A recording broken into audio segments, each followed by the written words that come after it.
Yo, yo, yo. Hello and welcome to the Lenko Show. We are on episode number 123, sponsored by Dry Robe.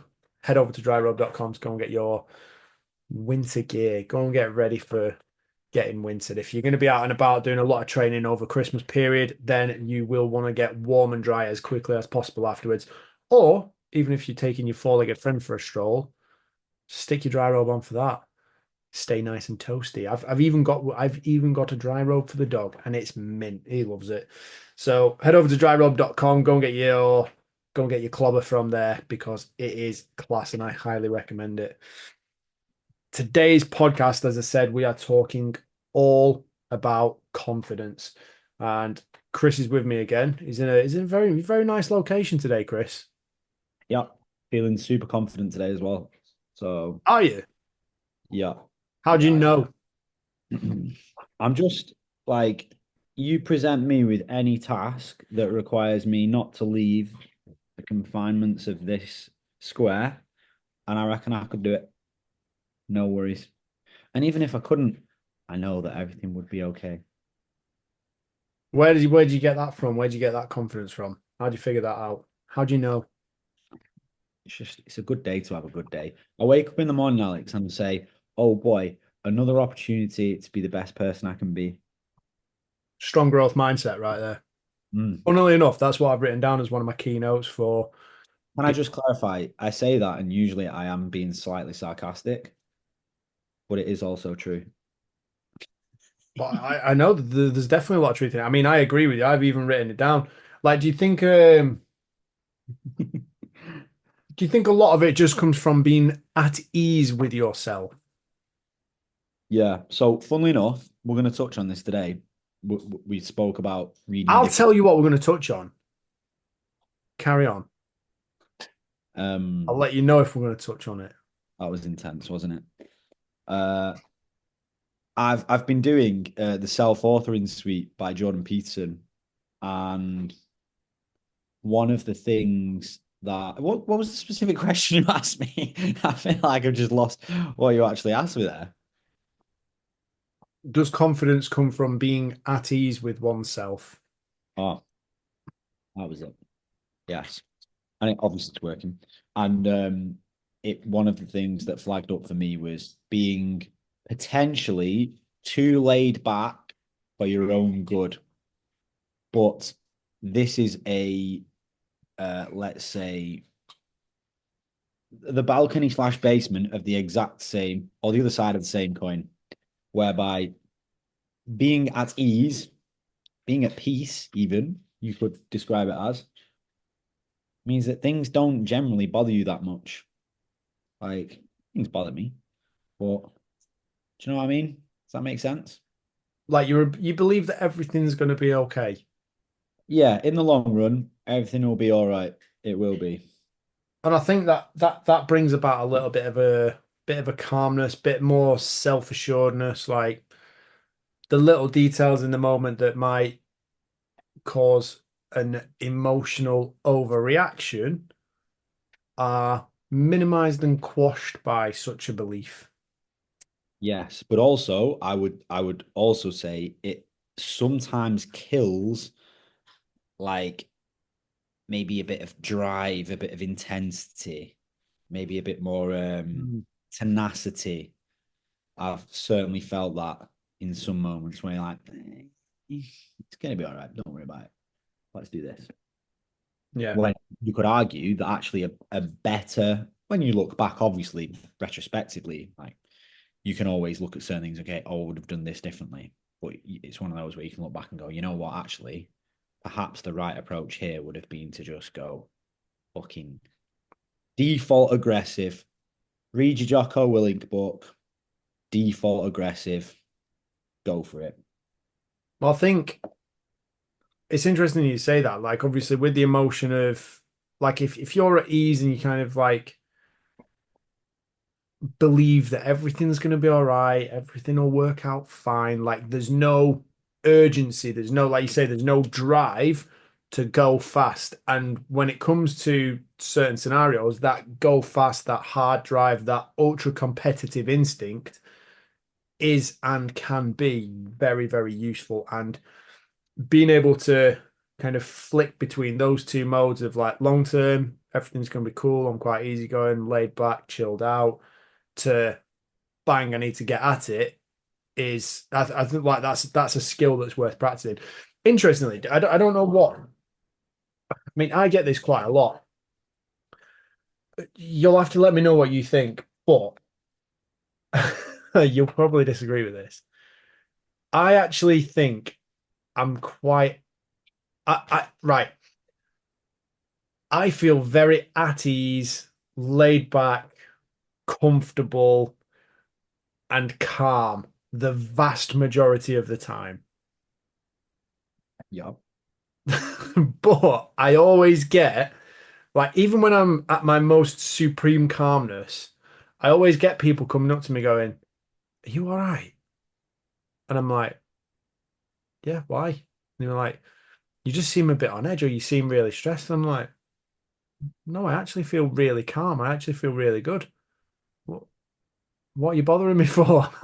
But I get that. I do get people coming up to me and saying that kind of stuff, and I'm like, I'm absolutely fine. Yeah, I think I'd agree with that. I think you are.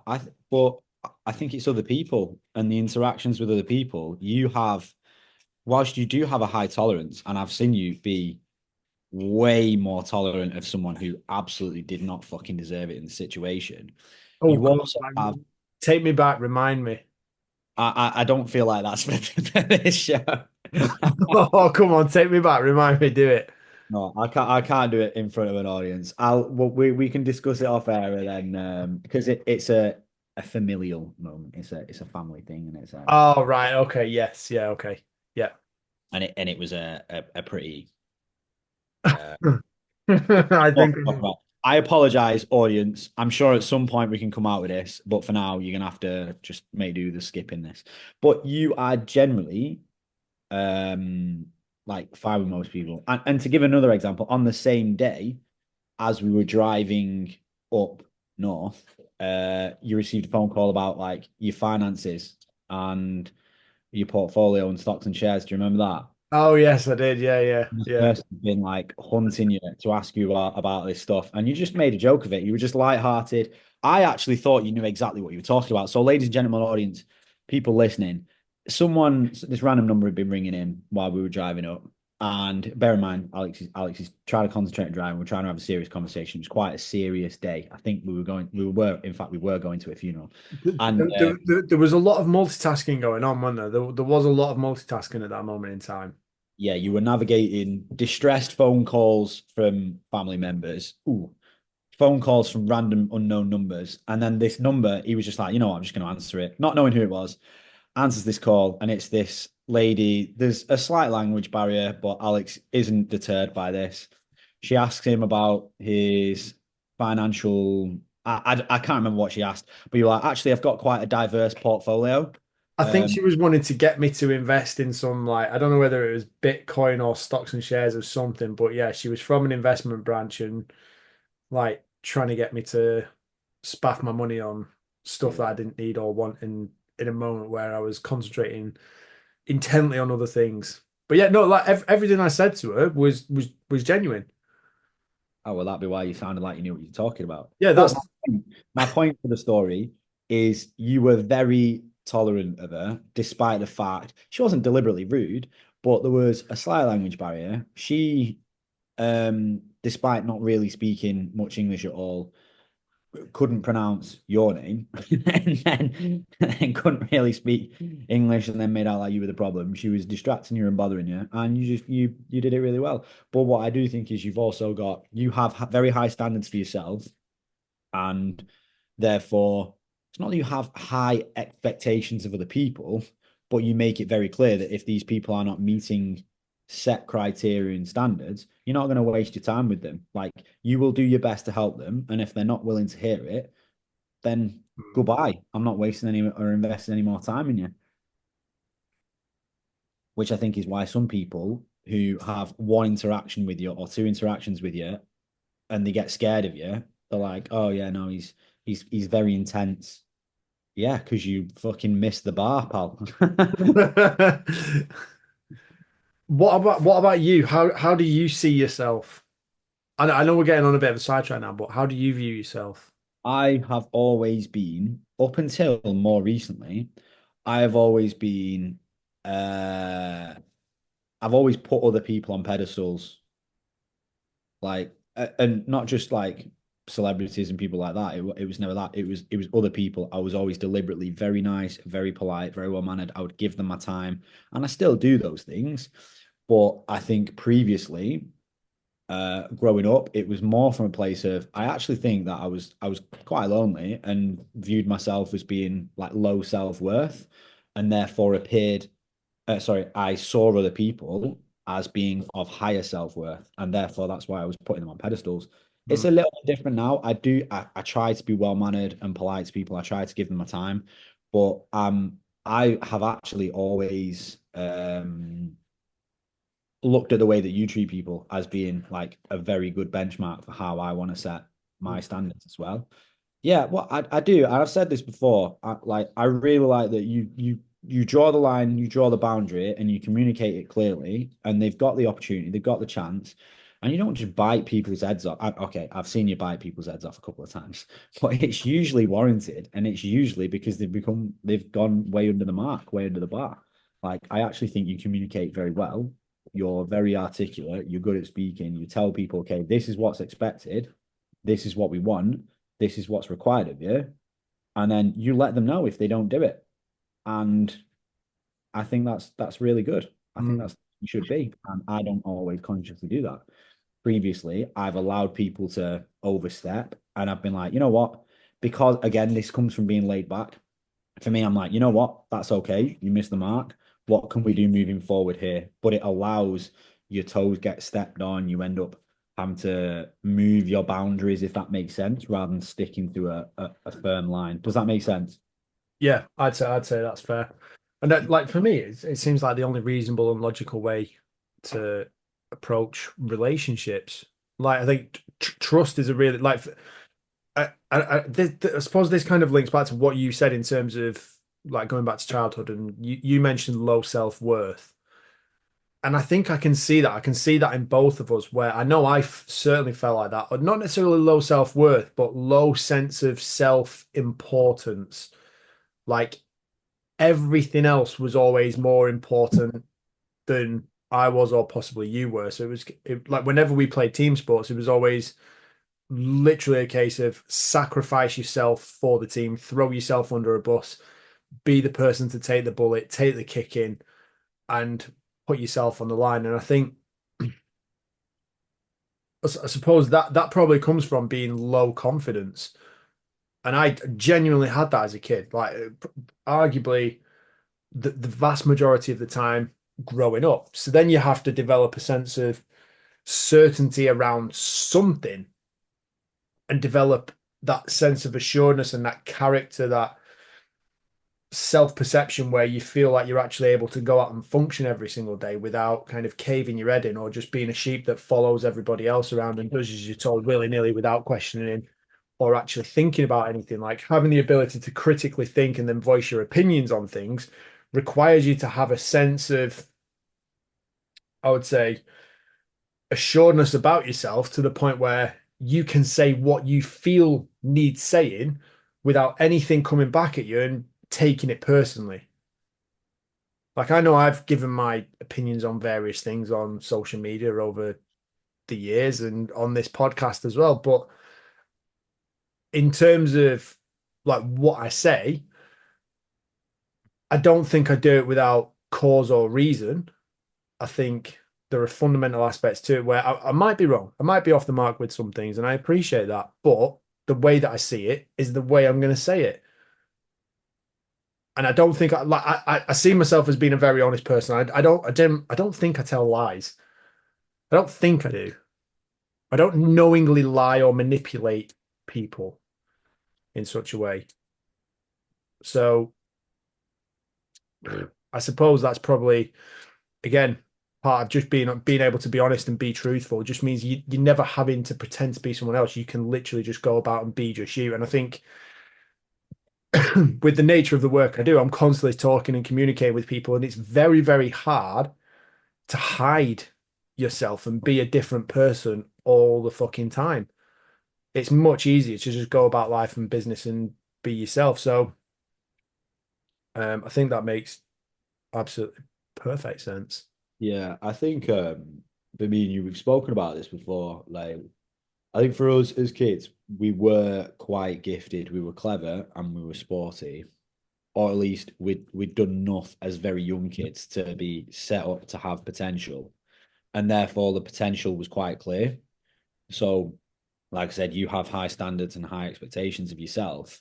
We've always had that, not wrongfully, but put on us like from a young age, and I've always felt the weight of that. And I've always like some of my when people say like you go to well, whenever you do coaching stuff and you talk about like, earliest memories and things like that. A lot of my memories as a kid, like with sports and things like that, these are things some of the things that we end up talking about are like I've done something impressive, but the thing that I focused on, and I'll tell you, I'll give you an example here. Played a football match against a club called Farnworth one time, and I was ill on the day, and so we were losing 4-0, and I came on after 15 minutes because I was like, oh, this is terrible.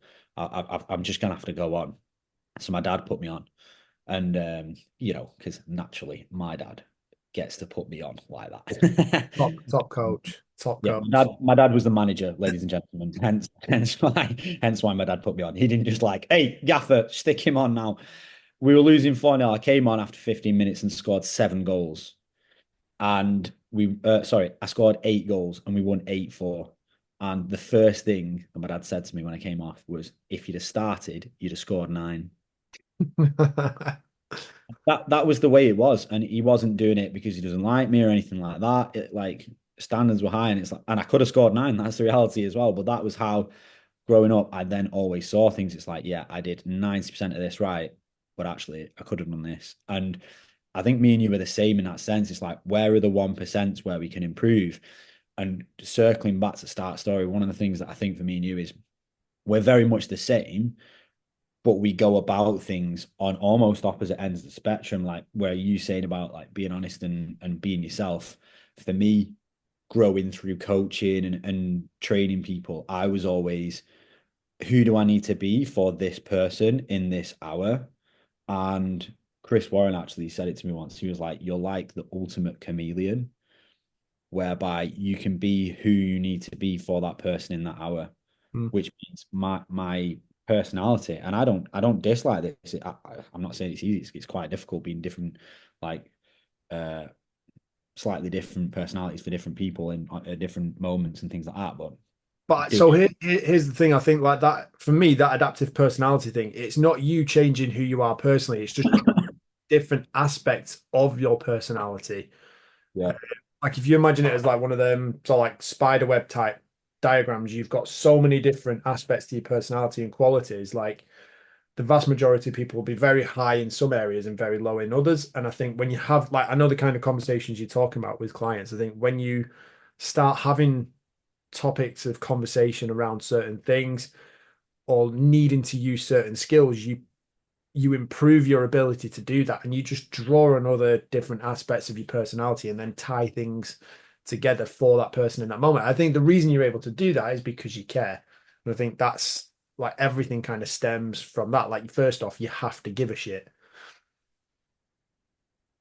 yeah, yeah, I agree. The other interesting thing I've just thought about as well, and this probably rings true for the vast majority of people, and I know it certainly does in a lot of my coaching, but honesty through humor.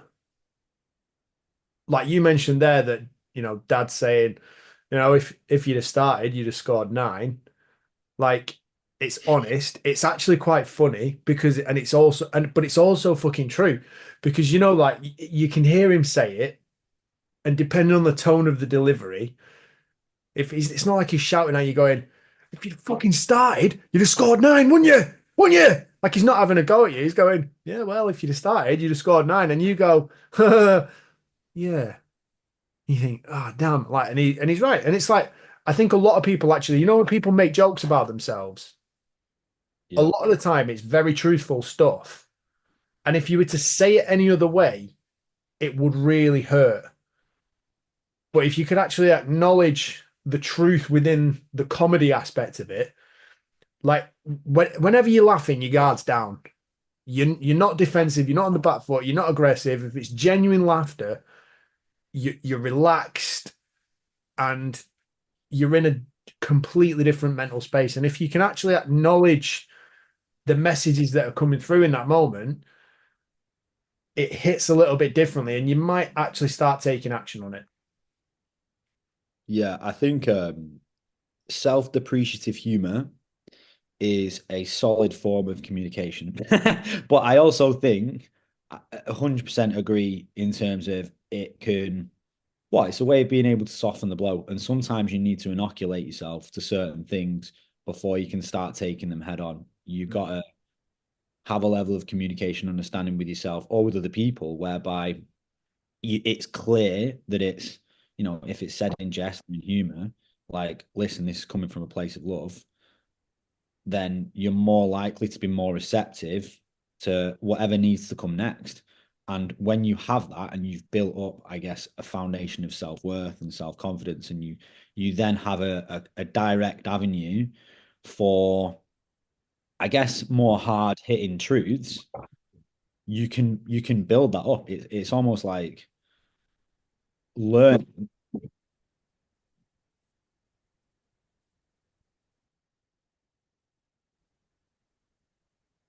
So it's essentially training yourself to take criticism.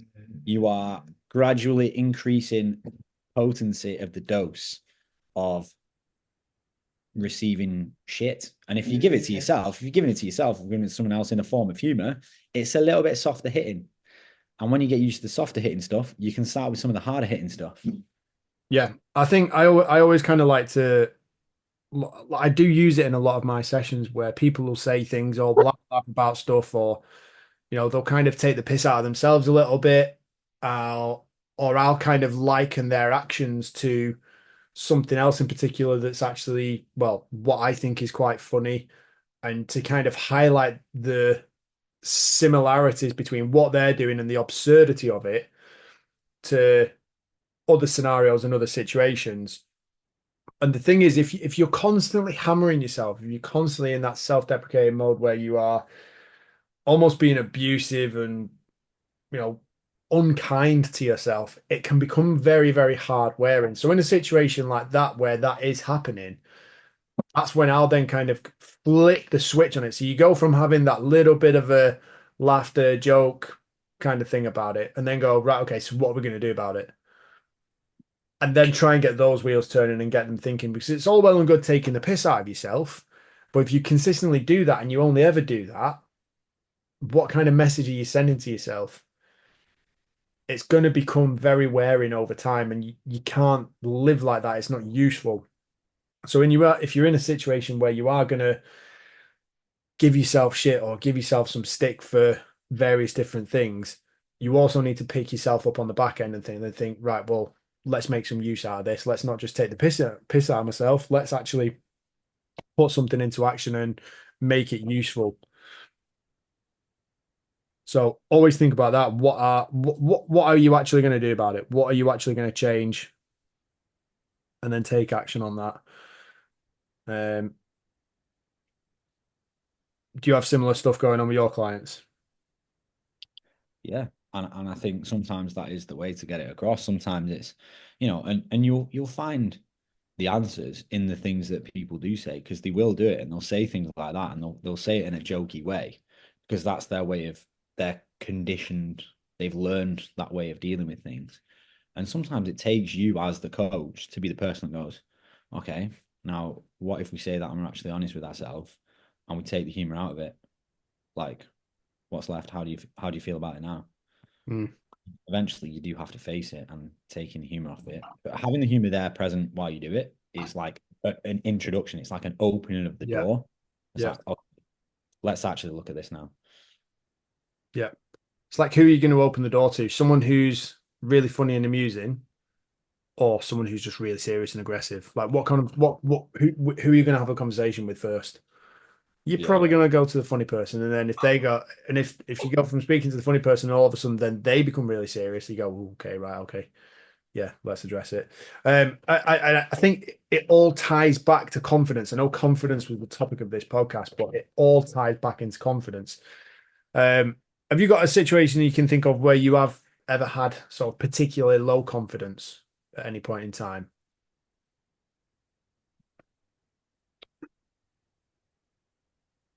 Can you say your entire life? Come on, I'm yeah, only well, funnily enough, I would actually say, like, interestingly enough, in the areas where you would expect your confidence to be the highest is probably where you feel it sometimes the lowest. Like for us competing in certain sports, like the nerves and the anxiety before a race or before a game, like that it's almost like you're giving yourself a physiological and biochemical slash mental check, like a check on yourself is like, okay, am I ready? Have I done what I needed to do? Am I prepared for today? Am I going to be as good as I need to be? Am I as fit as I need to be? Any situation for me whereby I've had to compete at a high level, like those thoughts crop up. Like, do you know, I had a really interesting conversation with one of my clients last week who has done really well, slightly different situation, but she's lost about 12 kilos. And she looks great, she's doing great. And someone said, what was the moment like what was the moment that you were like kind of changed everything around? What was it for you? And we kind of discussed it. We were in a group. I was like, I think one of the problems with, I say problem, but a lot of people think that you are going to have one defining moment and then you just change. And actually, it's not that. It's you got to do those things every day. Like, yeah, there'll be a moment where you were maybe sick of looking at yourself or sick of dealing with the fact that you'd made that mistake again.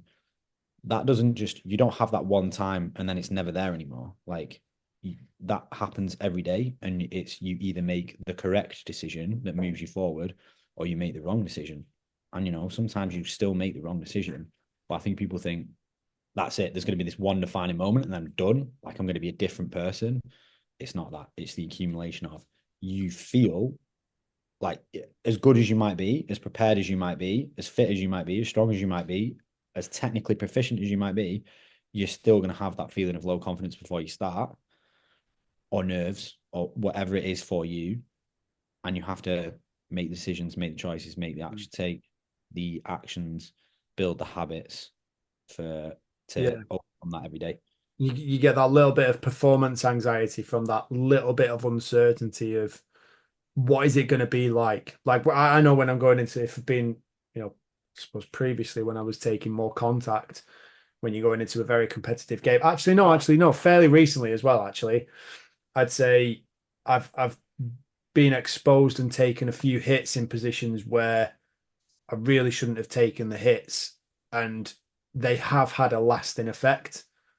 And then when you get put in that situation again, you kind of wondering and thinking, "Ooh, am I going to be all right? Is it going to happen?"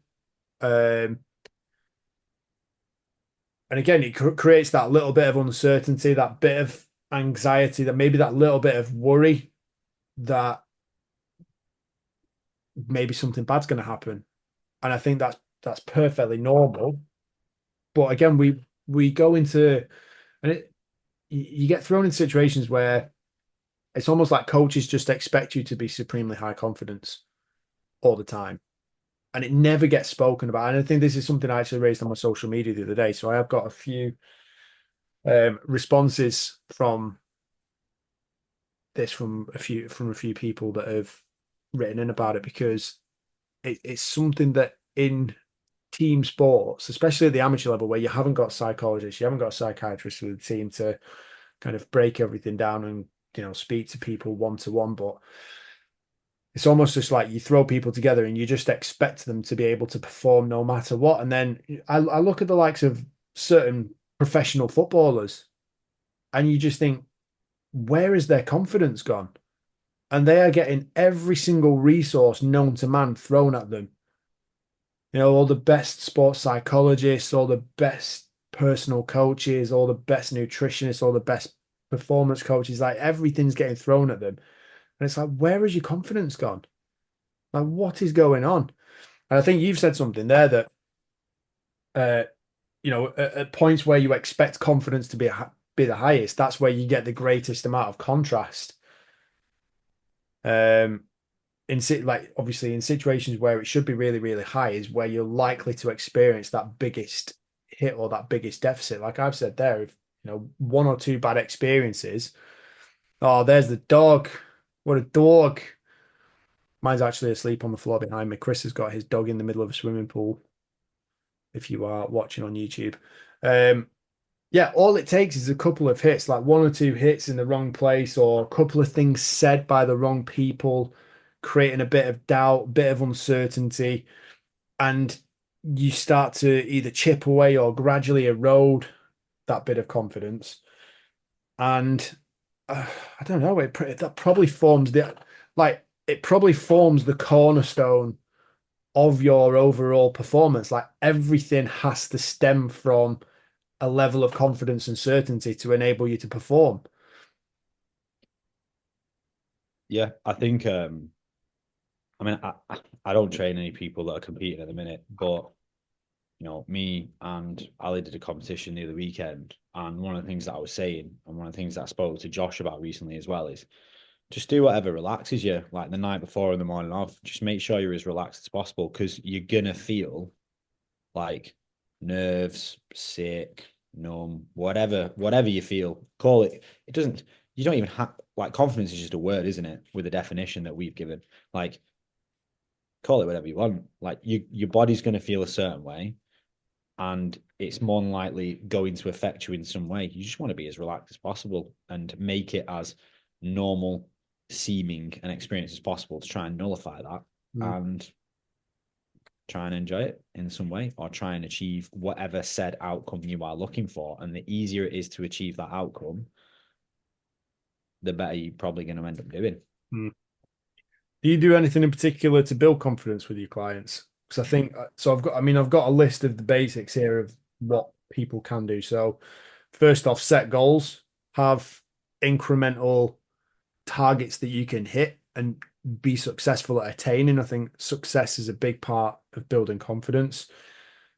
Um, have the right level of preparation, like actually do the work, like studying for a test. You're going to feel more confident. Well, I'll say it's very fluid and different people will say it in different ways, but I think personally you're more likely to feel more confident having studied for a test, done a couple of practice exams where you've scored quite highly in the same subject than if you did no studying whatsoever. I think you have to do the preparation in order to feel a level of comfort or confidence or certainty that you're going to perform well. And everything, like you mentioned at the very start of this conversation of this podcast, that that belief that in the bigger picture, the grand scheme of things, everything's going to be okay. The next one, visualization. Again, another massive part of the process. We talk about that a lot. Self-talk, having positive self-talk and self-dialogue, especially in those key pressure moments. Very, very important to just feeling good, relaxing yourself. You mentioned there about being relaxed on the day, doing whatever you feel relaxes you. Reflecting on previous experiences, previous triumphs, maybe even overcoming previous difficulties or problems, or maybe even fronting up to a situation where everything was shit and everything seemed to fall apart. And then you realize that the world still carried on going around, the sun still came up, and you woke up. Um, Training and competitive scenario simulations, always a good one. Always a good one. Never not useful. I mentioned about doing practice exams as part of your preparation. Sport, American football, having practice games, serious competitive games in whether it's pre-season, mimicking that real world environment where it matters is crucial to being able to then pick that performance up and put it on the pitch. Doing things at full speed, real time, with pressure, with an opponent, with stress. Like you can do all the training drills, finishing drills you want without being pressured. Like you can take all the penalties you want, kick all the field goals you want, but nothing mimics that real world scenario quite the same as actually doing it with competitive opposition. Whether that is in a game or in practice, like you have to be doing it live in real time up against real people at real speed. And then the last one, and I think probably say probably the most important, is seeing everything as an opportunity, seeing every challenge, every setback as potential to move forward. Having that growth mindset is crucial to just taking it on the chin and going, do you know what? It's not quite gone right. I'm not going to let it ruin me. I'll learn from it and I'll move on. Is there anything that you would add to that, or is there anything in particular that you feel like you do with your clients or you focus on to build their confidence? I think as for specific practice, I don't have one that I've like written down or said, this is what I do, this is what we do. But it's I see it as time and experience solving problems as and when they arrive in whatever scenarios they need to be able to do it in. And the more they do that, the more confident they are going to be. I think one of the big things with like people in sport and training in gyms and things like that is sometimes you can take the person to a gym, they can do the workouts there, and they will build confidence in that gym because they know how to do whatever they need to do in that scenario, like whenever they're training, whatever. Take them to a different gym, and even then, like they could be a totally different person, Mm. but they'll learn to overcome and endure that. And one of the things that I alluded to last night, so I put up a post last night, a lady that comes to our gym called Lorraine. So we did Born Survivor, and there were two very clear, let's say, archetype of people that we'd taken to Born Survivor. There were those who had set what they were going to do and what they weren't going to do, and that was it. They were like, no, no, no, no, no. This is beyond me. I'm scared of these things. I'm not doing this. And then there were the other people who were people like Lorraine, who was in my post last night, who that level of it was her level of communication with herself and therefore with the world around her as well that made the difference between someone who can be shit scared of something or unsure or uncertain, but is willing to do it anyway, versus the other people. The people that didn't do stuff, they just, before they even saw an obstacle, they were like, I'm not doing the power plunge. Like I've said to myself, I did it last time. That was good enough. That's beyond me. And they saw it as like, that's a challenge. It's beyond their physical capabilities and their mental capabilities.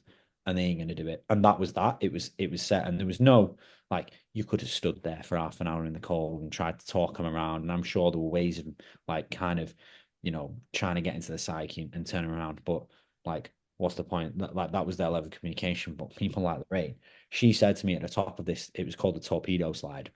I think it was like 35, 40 foot in the air, something like that. It was really good. Um, her communication was, I'm absolutely terrified. Please, will you go down first and just make sure I get down okay?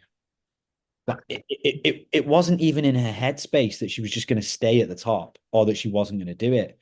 It was just like, this is going to be fucking terrifying. But just make sure I'm all right. Like the level of communication with herself was so different. And she, therefore, I said this to her this morning because she obviously called me about the post that I did last night. Like, she is not negating or limiting her personal development because of that level of communication. And by the way, she's lost like 23 kilos of weight. She's done really, really well. And it just goes to show because she's not setting boundaries like on herself and limiting her growth. But these other people, they were so certain in their head, it's beyond me. It's a challenge that I'm not ready for. I'm not going to do it. And that was that. They'd already made the decision, regardless of what was there. And it's like, Jocko said it before.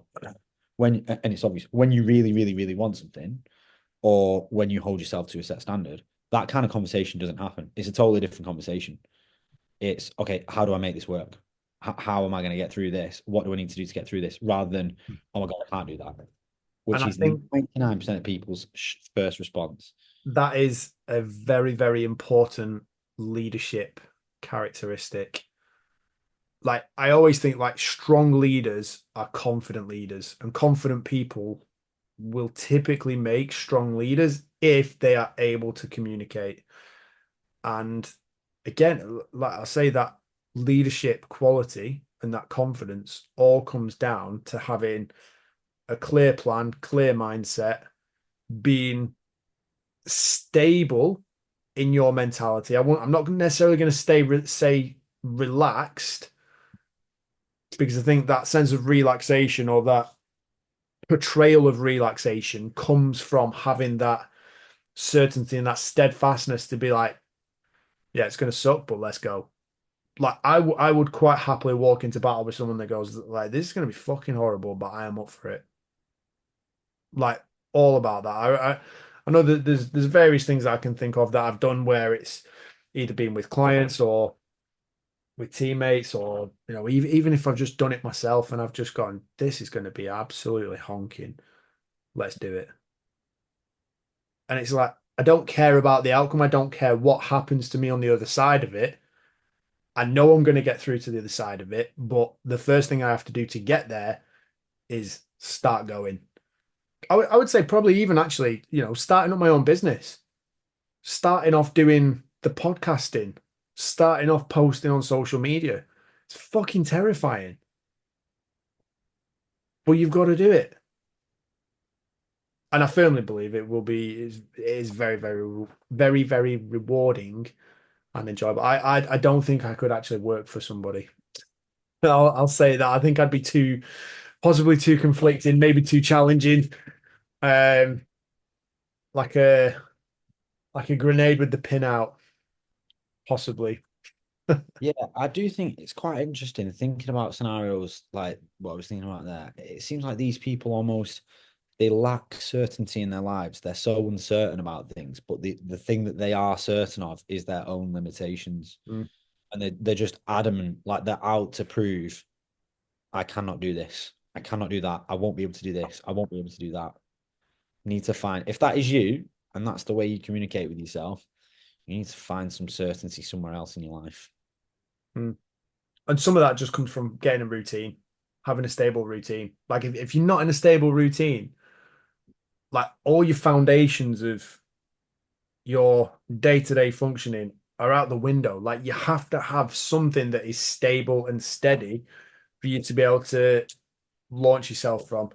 Um, one of our key routines, and one of my key routines, is reading, being a proper geek.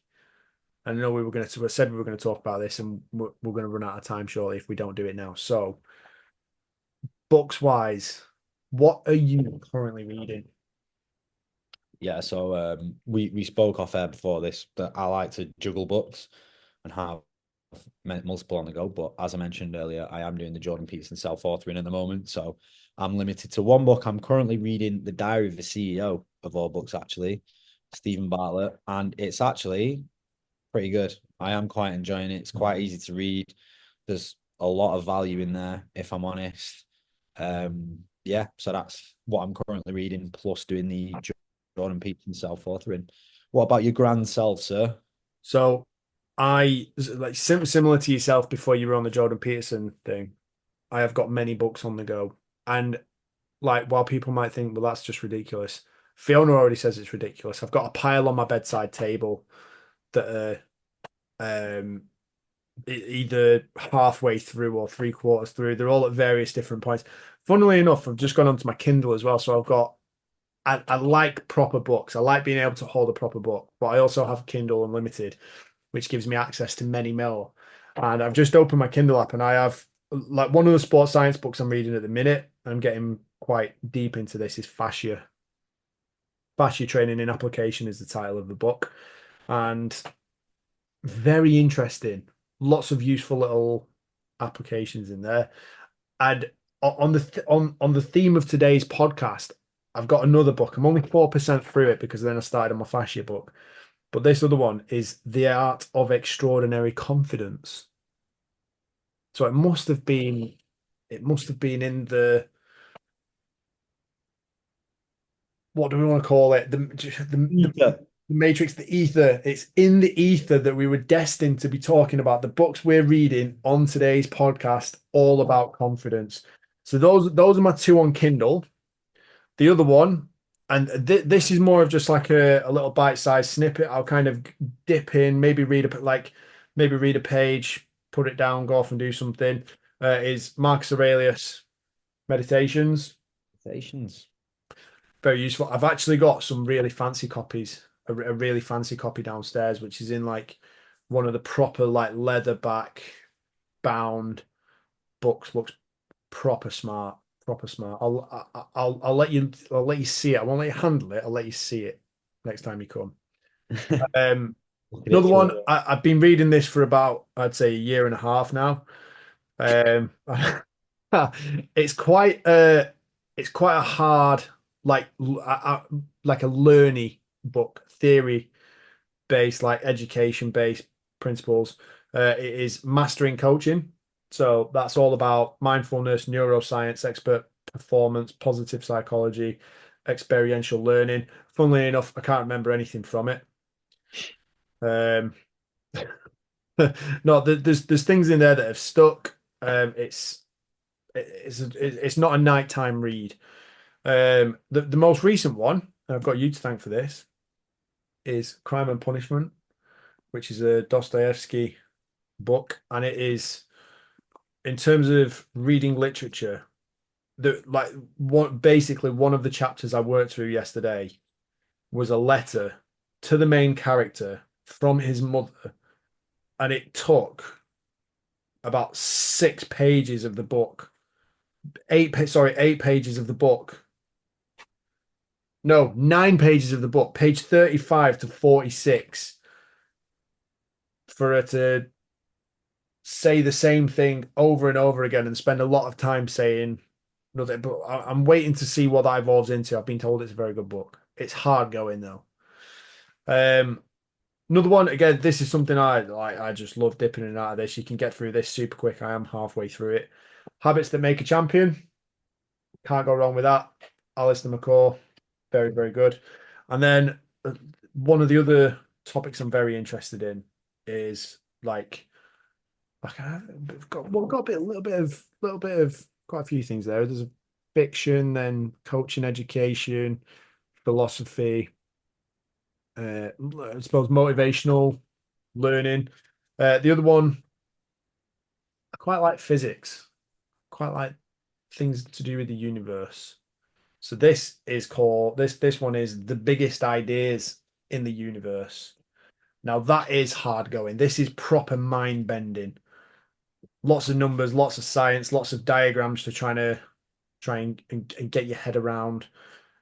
Just like not even like and the way I'm kind of approaching it is not necessarily even trying or desperate to understand it, because I know that I'll read that book and then the next one that I read on the same sort of topic, I'll understand that a little bit more.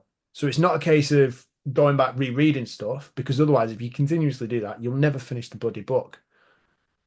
If you try and understand every single concept that's in it, it's a complicated subject. So the way that I approach that is I'll read a bit, I'll understand it as best as I can, but then I'll move on. And then when I next read another book on the topic, I'm like, that rings a bell, seems familiar.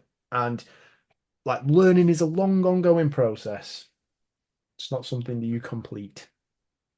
How naive I was in high school when I thought I'd never have to study ever again in my life. How wrong I was. Sorry, well, not high school, but university when I finished there. How wrong I was. I'd never have I done more. So I suppose what's that? 7 in total on the go. 7, but one a day. Nice. Nice. So there you go. That's what I'm reading. Anyway, we will leave it there for today, ladies and gents. If you want to go and pick up any of those books, I can hugely recommend it. I'll let you know if I come across anything else exciting. But thank you very much for tuning in. Hopefully, you're feeling quite confident and ready to go based off the back of this podcast. If you have enjoyed it, please drop us a review. Leave us your thoughts. If you want us to talk about anything else in particular in the future, give us a shout. Let us know. Come and reach us on Instagram, Chris Lenkowski Performance and Alex _Lenkowski _Performance. We will be there, and we look forward to speaking to you again soon. Chris, final words are yours, my friend. Peace, love, and protein.